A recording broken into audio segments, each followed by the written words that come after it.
രാഹുൽ മാങ്കൂട്ടത്തിൽ ഒരു പതനത്തിൻ്റെ കഥ.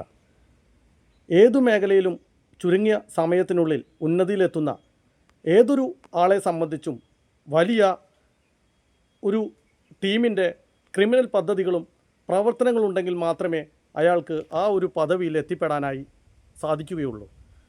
അതും കോൺഗ്രസ് പോലെയുള്ള ഒരു രാഷ്ട്രീയ പാർട്ടിയിൽ, വർഷങ്ങളുടെ പാരമ്പര്യമുള്ള കോൺഗ്രസ് എന്ന രാഷ്ട്രീയ പാർട്ടിയിൽ വളരെ വർഷങ്ങളായി തന്നെ എഫേർട്ട് ഇട്ട് നിൽക്കുന്നവരും അത്രയുണ്ട്.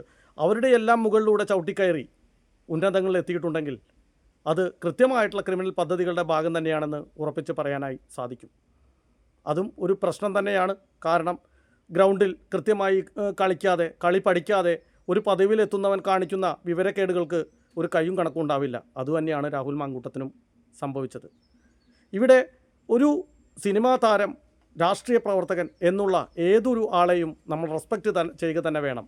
അതിനുള്ള കാരണം മറ്റൊന്നല്ല, വലിയ തോതിലുള്ള എഫേർട്ട് ഇട്ടിട്ടാണ് എല്ലാവരും അവിടെ നിൽക്കുന്നത്.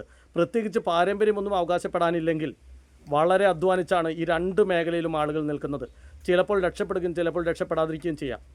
ഈ റിസ്ക്കുകളെ മറികടന്നിട്ടാണ് അവർ അവിടെ നിൽക്കുന്നത്. അതുകൊണ്ട് അവരെ നമ്മൾ ബഹുമാനിച്ചേ പറ്റൂ. ഇനി രാഹുൽ മാങ്കൂട്ടത്തിന് ഒരു തിരിച്ചുവരവ് അസാധ്യമാണ്. കാരണം അയാൾക്ക് രാഷ്ട്രീയ ശത്രുക്കൾ മാത്രമല്ല, സാധാരണക്കാരായ ആളുകൾ കൂടി അയാളുടെ ഹേറ്റേഴ്സാണ്. അതിനുള്ള കാരണം ലക്കും ലഗാനുമില്ലാതെ അയാളുടെ നാവും പ്രതികരണങ്ങളുമാണ്.